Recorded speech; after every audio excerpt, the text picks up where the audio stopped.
प्रिय विद्यार्थियों, good morning. आज हम कक्षा 9 विषय हिंदी वाक लल्लद की पुनरावृत्ति कर रहे हैं। और आज की जो हमारी वर्कशीट है वो 54 नंबर वर्कशीट है। प्रिय विद्यार्थियों, वाक कश्मीरी शैली में रचित 4 पंक्तियों की एक रचना होती है जिसे हम वाक कहते हैं। और ये जो वाक लिखने वाली जो कवित्री है वो है लल्लद। आज हम इस पाठ की पुनरावृत्ति कर रहे हैं। सबसे पहले हम कवित्री के जीवन परिचय के बारे में जानेंगे। कश्मीरी भाषा की लोकप्रिय संत कवयित्री लल्लद का जन्म 1320 के लगभग कश्मीर स्थित पंपासोर के सिमपुरा गांव में हुआ। अर्थात कहाँ पर हुआ?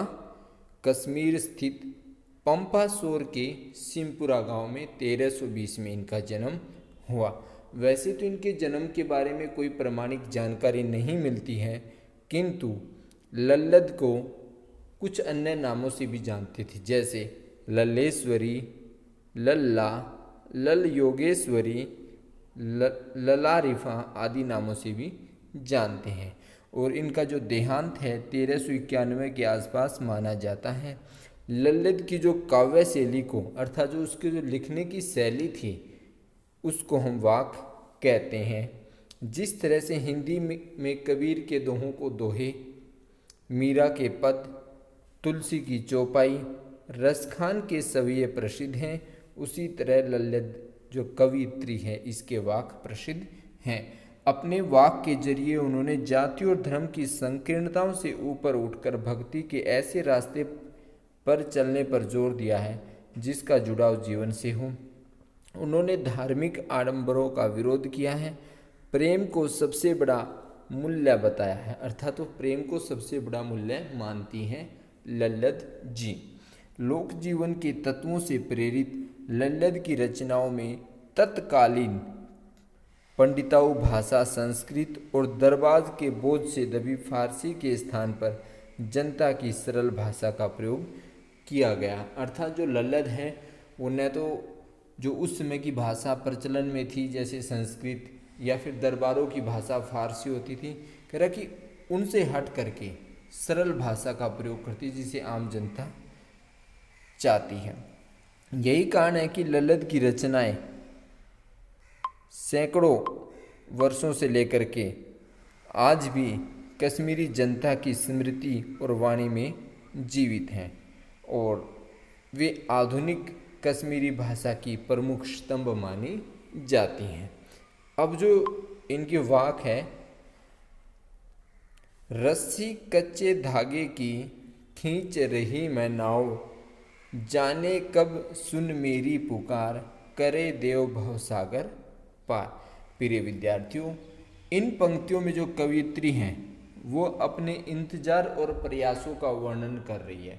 इंतजार अर्थात प्रभु से मिलन का, और प्रयास जो मिलने के लिए कर रही है कि उनका परमात्मा से मिलन कब होगा। जिस प्रकार से पानी टपके कच्चे सकोरे, व्यर्थ प्रयास हो रहे मेरे।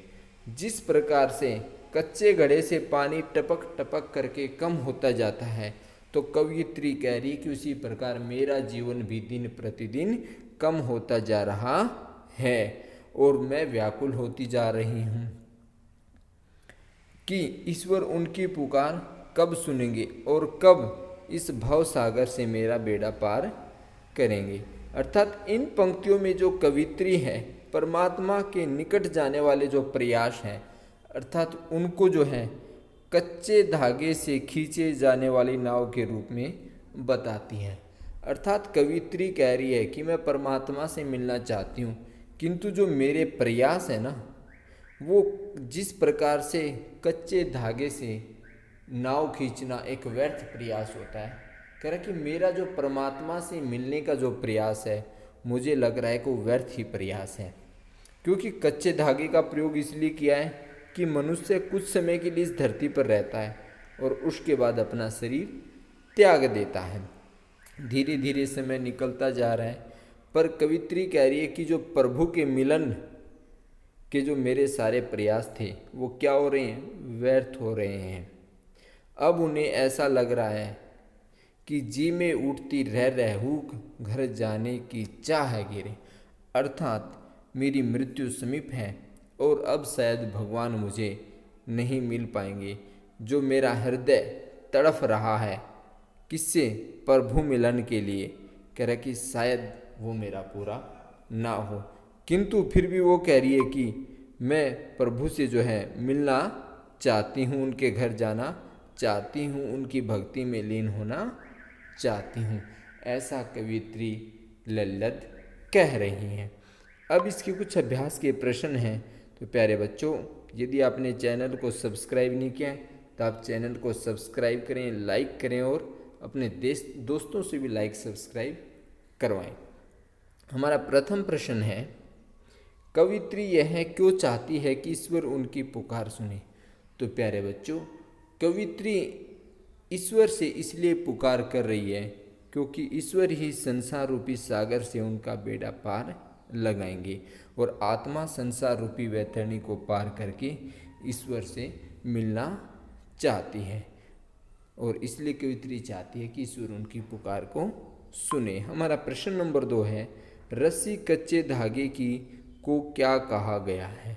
तो प्यारे बच्चों, रस्सी कच्चे धागे की को सांस कहा गया है, अर्थात क्योंकि सांस चलते रहते हैं।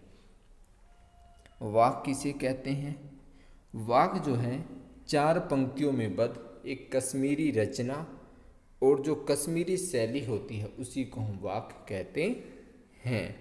प्रश्न नंबर 4 है हमारा, कवियत्री का हृदय क्यों तड़फ रहा है।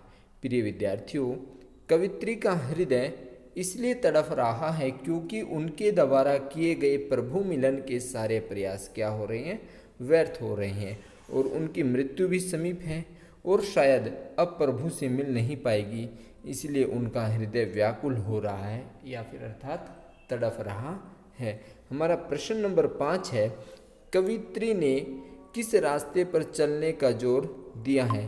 तो प्रिय विद्यार्थियों, कवियत्री बीच का मार्ग अपनाने या चलने पर जोर दिया है क्योंकि हमारे मन में अहंकार, स्वार्थ आदि भावों का इससे समापन होगा और उदारता व समानता का भाव उत्पन्न होगा, तभी हमें ईश्वर की प्राप्ति होगी।